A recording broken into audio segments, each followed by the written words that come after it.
আমরা চাহি না তরল স্বপন হালকা সুখ, আরাম কুশন মখমলে চটি পান সে থুক। শান্তির বাণী জ্ঞান বাণী আর বই গুদাম, ছেদু ছন্দের পলকা উড়না সস্তা নাম। পচা দৌলত দুপায়ে দল, কঠোর দুঃখের তাপস দল, জোর কদম চল রে চল। তাহলে কঠোর দুঃখের তাপস দল, তপস্যা করতে হবে কঠোর দুঃখের। এবং তাদেরকে নজরুল স্মরণ করছেন কি জন্যে? শ্রদ্ধার সঙ্গে। তিনি ঘুমান নাই, তিনি খান নাই, তার চোখে পানি, শুধু ওই ওই কল্পনা কবিতা লিখে উনি সারেন নাই। সেদিনে নিশিত বেলা, দুস্তর পারাবারে যে যাত্রী একাকী ভাসালো ভেলা, প্রভাতে সে আর ফিরিল না। দেখেন তো দেখি কেমন ত্যাগী মানুষের জন্যে। আজকে ভাস্কো দা গামার কথা আমরা বলি, আজকে অমুক এটা আবিষ্কার করছে, মানুষের জন্যে বহু লোক সারা রাত না ঘুমিয়ে মানুষের কল্যাণে কাজ করছে, এখনও করছে, তাদেরকে নজরুল স্যালুট করছেন। সেদিন নিশিত বেলা দুস্তর পারাবারে যে যাত্রী একাকে ভাসালো ভেলা, প্রভাতে সে আর ফিরিল না কুলে, সেই দুরন্ত লাগি আখি মুছি আর রচি গান আমি আজিও নিশীথে জাগি। তিনটা কাজ সাইমultaneously চলছে। আখি মুছা, তার জন্য কষ্ট হচ্ছে, আর রচি গান আমি আজিও নিশীথে জাগি। আমি তার প্রশস্তি রচনা করি, রাত আমিও জেগে থাকি, আমার চোখে পানি ঝরাই। এটা হচ্ছে রক্ত এবং ঘাম দিয়ে জীবনকে উপলব্ধি করা। এবং এই যে এই কথাগুলি বলতে যে তিনি যেটা করেছেন, তিনি মানুষের কাতারে নেমে এসেছেন। বলছে সারাদিন পিটিকার দালানের সাদ গো, পেট ভরে পাই না খেতে, ধরে আসে হাত গো। বলছে তোমার অট্টালিকা কার খুনে রাঙা, ঠুলি খুলে দেখো। আচ্ছা একটা বিষয় আপনারা দেখেন, একটা বিল্ডিংয়ে বসে আছি না আমরা আছি। এই বিল্ডিংয়ের শিল্পকলা একাডেমি যদি বাইরের রং চং নষ্ট হয়, তাহলে গণপূর্ত বিভাগ বা সংস্কৃতি মন্ত্রণালয় অথবা একাডেমির যে কর্তৃপক্ষ তারা কি করে? ইটগুলোকে রং করে না, রং করে, বা আমরা বলি যে রং করেন। কিন্তু যে ইটগুলো মাটির নিচে ফাউন্ডেশনে মাটির নিচে চাপা পড়ে আছে, তাদেরকে কি রং করার কথা আমরা বলি? তারা যদি বলে যে না আমাদের রং টং করে না, টেক কেয়ার করে না, আমরা সরে যাব, বিল্ডিংটা কি থাকবে? তো এরা হয়েছে ত্যাগী। তারা পাথর চাপা নিয়ে অধিক কল্যাণের ব্রতে তারা ফাউন্ডেশন হয়ে মাটির নিচে থেকে বিল্ডিংয়ে শোভাবর্ধন করছে। নজরুল এদের খুঁজছেন, বলছেন কি?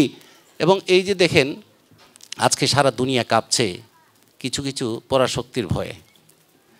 খালিদ বিন ওয়ালিদকে নজরুল বলছেন, তোমার ঘোড়ার খুরের দাপটে মরিত যে পিপিলিকা, মোরা আজ দেখি জগৎ জুড়িয়া তাহাদেরই বিভীষিকা। তোমার ঘোড়ার খুরের দাপটে যে পিপিলিকা মরতো, সে পিপিলিকার বিভীষিকা আমরা আজকে সারা দুনিয়ায় দেখছি। এবং জাতিসংঘে কি হচ্ছে? যে জাতি যত ডাকাত দস্যু জোচ্চোর দাগাবাজ, সে জাতি তত গুণী সম্মানী জাতিসংঘেতে আজ। তো ভালো ডিসিশন নেওয়া যায় না, ভিটো পাওয়ার। এবং এই যে সাহস, আর একটা নাম বলেন তো আপনারা দয়া করে কেউ জানলে, এই রকম সাহসী আরেকটা লোকের নাম বলেন আপনারা। যখন নজরুল নিয়ে কথা হয় কেউ মনে করে ওরে সর্বনা, তার অতিমানব বানানির দরকার নাই। নজরুল তো অতিমানব হতে আসেন নাই। তিনি বলেছেন অমর কাব্য তোমরা লিখিও। সে তো লেখার ভাত নেন নাই রে ভাই বন্ধু, বড় বিষ জ্বালা এই বুকে। এই যে বিষ জ্বালা, এই বিষ কোত্থেকে পাইছে? আপনারা বিষের বাসির ভূমিকা খুলে দেখেন। বিষ জুগিয়েছে আমার নিপীড়িতা দেশ মাতা বিষ জুগিয়েছে। এই বিষ জ্বালা বুকে আমার, আমি অমর কাব্য তোমরা লিখিও যাহারা রয়েছে সুখে। কাজী নজরুলের কাছে যদি কেউ অমর কাব্য খুঁজতে যান, মানে ব্যর্থ হবেন। উনি অমর কাব্য লিখতে আসেন নাই, উনি এসেছেন মানুষকে ভালোবাসতে, এবং ভালোবাসার জন্যে জীবন দিতে রাজি। জেল খেটেছেন তো। এবং তাকে কিন্তু অফার দেওয়া হয়েছিল। আপনারা, যিনি তার বিচারক ছিলেন, চিফ প্রেসিডেন্সি ম্যাজিস্ট্রেট সুইন হো, ব্রিটিশ সিভিল সার্ভিসের, উনি 27 বছর পৃথিবীর বিভিন্ন দেশে, আপনারা জানেন তখন তারা দেশ বিচার করত। এ ভদ্রলোক তো অফার দিয়েছিল সেডিশন 120 বিজ্ঞ আইনজীবীরা আছেন, আপনারা আইনের বিষয়ে আমার চেয়ে ভালো জানেন। ইন্ডিয়ান পেনাল কোডের সেডিশন, রাষ্ট্রদ্রোহিতার অপরাধে যখন আনিত হল নজরুলের বিরুদ্ধে, তাকে কিন্তু ক্ষমা করে দেওয়ার একটা অফার দেওয়া হয়েছিল। তখন আসে কি রাজবন্দির জবানবন্দি। এবং কি সে জবানবন্দি? এটা খুললে এমনি বুক ওচা হয়, এমনি মাথা উঁচা হয়, বুক স্ফীত হয়। আপনারা নিশ্চয়ই পড়েছেন, আবার দয়া করে পড়বেন। একজন রাজবন্দির জবানবন্দি দিতে গেলে একজন আসামি দাগিয়া ওই যে is this criminal so great, এবার রবীন্দ্রনাথ যখন তাকে বসন্ত উৎসর্গ করলো, পবিত্রবাবু নিয়ে গেলেন, তখন ওই জেল সুপার বলেছে, is this criminal so great a man? তো দেখেন কেমন criminal, is this criminal so great, হ্যাঁ সে তো সো গ্রেট এ ম্যান, জগৎ কাঁপিয়ে দেওয়ার একজন মানুষ, সকল বিধিবিধান তথা কথিত শৃঙ্খল ভেঙে দেওয়ার শিকল পরা ছল মোদের, এই শিকল পরা ছল, হ্যাঁ এই শিকল পরেই শিকল তোদের করপরি বিকল, তোদের বন্দি হতে নয়, কি করতে আসে? সবার বাঁধন ভয়। উনি এসেছিলেন বাঁধন এবং ভয়কে জয় করতে এসেছিলেন নজরুল। বাঁধন এবং ভয় এ দুটো মানুষকে পিছিয়ে দেয়।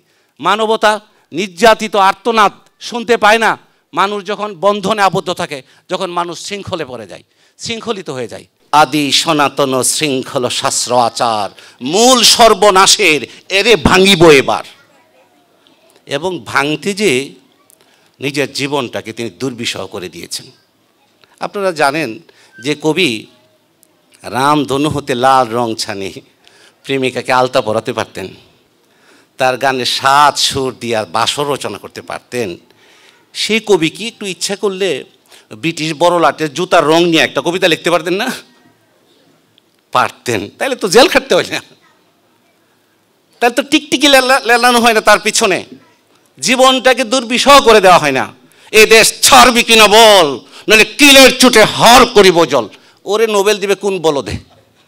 আমারে বলেন, ওরে নোবেল প্রাইজ দিবে কেন? কিলের চুটে তোমরা রইবে তেতলার পরে আর আমরা রইব নিচে, অথচ তোমাকে দেবতা বলিব সে ভরসা আজ বেছে। বলবে না এবং বলার কথা না। তিনি বলেছেন, সত্যকে আজ হত্যা করে অত্যাচারীর খাড়ায়, নাই কি রে কেউ সত্য সাধক বুক খুলে আজ দাঁড়ায়। সত্য সাধক উনি খুঁজে বেরিয়েছেন, যারা বুক খুলে দাঁড়ানোর সাহস রাখে। দালালি চামচামি করে, ব্রিটিশের তোষামতি করে এই জিনিসটা উনি করতে পারেননি। করতে পারার জন্যে নজরুল জন্মাননি। আমি জন্ম স্বাধীন বাধা বন্ধনহীন, জন্মেছিলেন স্বাধীন রূপে। একটা আশ্চর্য ধূমকেতুর মতো উনি এসেছিলেন, বাঁধ ভাঙা জোয়ারের মতো তিনি এসেছিলেন। নিদ্রিত জাতিকে জাগিয়ে দেওয়ার জন্য তিনি এসেছিলেন। তার অনেকগুলো স্বাদ পূর্ণ হয়নি।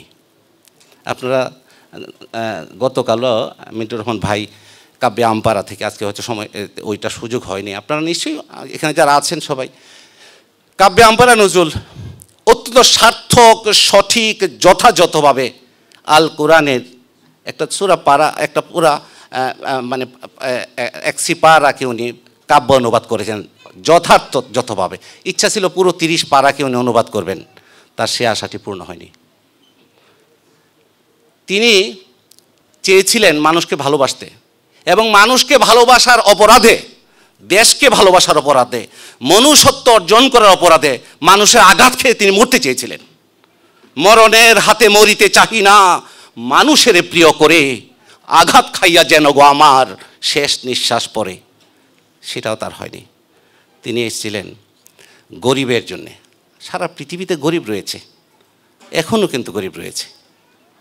গরিবের তোরে মরিতে এসেছি। কার জন্য মরতে এসেছি? গরিবের তোরে। মরিব এদেরই সাথে, মরিবার আগে মারিয়া যাইব প্রাণ ভরে 2 হাতে। সেটাও তিনি মেরে যেতে পারেন নাই। এই মোর সাধনা আমার প্রার্থনা নিশিদিন। খেয়াল করেন, শুধু প্রার্থনা করে তিনি বসে থাকেন নাই, সাধনা করেছেন। সাধ ছিল, সাধনা করেছেন সারাটা জীবন তার, দেখেন, এবং প্রার্থনা করেছেন পাশাপাশি। এই মোর সাধনা আমার প্রার্থনা নিশিদিন, মানুষ রবে না অন্য বস্ত্রহীন আর পরাধীন। আহারে আহারে, কি মানুষের জন্য তিনি পাগল। এবং কোন মানুষ? সকল মানুষ। ওকে চণ্ডাল চমকাও কেন, নহেও ঘৃণ্য জীব, ওই হতে পারে হরিশচন্দ্র, ওই শ্মশানের শিব। কাজেই মানুষ বলতে গেলে কোন মানুষ? ওই গ্রেডিংয়ে না, সকল মানুষ। হুকুর জল আর ভাতের হাড়ি, একই ভাবলি জাতির জান, তাই তো বেকুব করলি তোরা এক জাতিকে 100 খান। আশরাফুল মখলুকাত সন্তান ভগবানকে বলছে, সন্তান তব করিতেছে আজ তোমার অসম্মান, তারা রচে নীতি ব্যবধান। They are making differences, they are creating walls all the times. তারা তোমার সম্মান করছে, তুমি বড় স্বক্ষরে আশরাফুল মখলুকাত, তোমার প্রতিভু খলিফা হিসাবে মানুষকে পৃথিবীতে পাঠিয়েছ হিংসা হানাহানিতে, হীনমন্যতায়। আপনারা নজরুলের একটা কবিতা নিশ্চয়ই এত ভাল লাগে, আমি একটু শোনাই আপনাদের। মানে হৃদয়ের নিচুতাটাতে কত জঘন্য জিনিস, মিন মাইন্ডেডনেস, সাংঘাতিক ঘৃণা করতেন নজরুল। এবং এটাকে মহামানব নজরুল এটাকে প্রার্থনা করছেন, ক্ষুদ্র করুণা হে প্রভু আমার হৃদয়ের পরিসর। দেখেন কত কাতর মিনতি, আমাদের তো সেটাই হয়ে গেছে। ক্ষুদ্র করুণা হে প্রভু আমার হৃদয়ের পরিসর, যেন হেতা সম ঠায় পায় শত্রু মিত্র পর। নিন্দা না করি অন্যরে কারো, অন্যের সুখে সুখ পাই আরো। সুবহানাল্লাহ, অন্যের সুখে সুখ পাই আরো। আমি যেন কাঁদিয়া বেড়াই অশেষ দুঃখী ক্ষুদ্র আত্মা যার। কে অশেষ দুঃখী? যার আত্মাটা ক্ষুদ্র। Nazrul he has rightly pointed out. আমি ভেবে পাই না আসল দুঃখীকে নজরুল চিহ্নিত করতে পেরেছেন, মহামানব নজরুল। এবং তিনি আপনারা যদি তার যে নজরুলকে যদি সামনে আনেন, আপনারা বিচিত্র, বর্ণিল, ব্যতিক্রম, বিস্ময়, বিদ্রোহী, বীর, সব কয়টি প্রত্যয় একজন মাত্র মানুষের ক্ষেত্রে, এই বাংলা সাহিত্যের গগনে একজন মানুষের ক্ষেত্রে প্রযোজ্য, তিনি কাজী নজরুল ইসলাম, অনন্য নজরুল। এটা দয়া করে কেউ মিলাতে চাইলে মিলেই নিতে পারেন। বিচিত্র, বর্ণিল, ব্যতিক্রম, বিস্ময়কর, বিদ্রোহী, বীর, সবটি প্রত্যয় যার তার সাথে মিলায় যোগ বিয়োগ করে দেখেন, এখানে কারো পক্ষে বিপক্ষের বিষয় না। এখন প্রশ্ন আসে, তিনি এই যে নজরুল মানুষকে কেমনে দেখতেন? এখানে শিশুরা আসছে, আমি শিশুদের সম্বন্ধে দুটো কথা না বলে মিন্টু ভাই মন খারাপ করবো। অনেক শিশু, আমার কন্যা শিশুটি আসছে। শিশুদেরকে নজরুল কেমনে দেখতেন এই বিষয়টা তো আসা দরকার। শিশুদের তিনি দেখছেন অমিত, মানে স্বর্গের দূত আসে শিশুরা, স্বর্গের সব রূপ চুরি করে চোর, পালাইয়া এলি এই ধরনীর ক্রোর। এই তো শিশু। হ্যাঁ, একটি কুসুম কি স্বর্গে কম পড়ে গেছে, তুমি শিশু যে চলে এসছে, আমার ভাগ্নিও আসছে আজকে। কি বলছে সে? নজরুল বলছেন, তোরে হেরি, শিশুটাকে, তোরে হেরি নীতি রবি উঠে পুরবে। আপনি কি জানেন আপনার সন্তান কত বড় দামি জিনিস? আল্লাহ তাআলা সেরা সৃষ্টি করে সন্তানটাকে পাঠিয়েছে, তাকে দেখে সূর্য ওঠে। কিসের রবি? রবির চেয়ে উজ্জ্বলতর আপনার সন্তান, মানব সন্তান, তাকে দেখে সূর্য ওঠে এবং প্রতিদিন উঠে। তোরে হেরি, আদর করে তুই বলছে শিশুটাকে, তোরে হেরি নীতি রবি উঠে পুরবে, তুই জাগিলে রে শিশু প্রভাত হবে। প্রভাত হওয়ার বড় দরকার, প্রভাত হওয়ার বড় দরকার। অমানিসার অন্ধকার চারিদিক। প্রভাত হবার শর্ত কি? তোর জেগে উঠতে হবে। এবং আমরা পাখিদের গান শুনে মুগ্ধ হই, কুঞ্জন, পাখির কাকলি, আমরা মুগ্ধ হয়ে পাখি কি সুন্দর গান করে। না না না, পাখির গানের চেয়ে মানব শিশুর গান সুন্দরতর।